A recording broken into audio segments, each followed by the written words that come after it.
Hürmetli yurttaşlar, sizlere Gentra avtomat korofka 2019 yıl metan gazları bu. Maşina normal summa sürtülgen. Demek 130 bin kilometre turttu. Kurgoy tonirovkalar vurulgan. Full pozisiyası, polni shumka bo'lgan, laminatsiya bo'lgan. Demek nakitka chexollar, Malibu rul, Malibu bar qo'yilgan, monitor qo'yilgan. 4-pokoleniya metan qo'yilgan, xulos. Tayyor Optra Amerikanka 4 yumshoq balon, hamma bot tayyor mashin. 1000 so'm rasxoti yo'q. Nalichida 127 million so'm ikkita orasida. Qo'shko'pir avtomarketda 130 bin kilometr yurtibdi.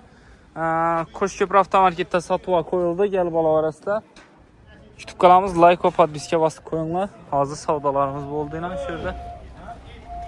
Gal bola orasida. Balandani dolla yazıp verin yani.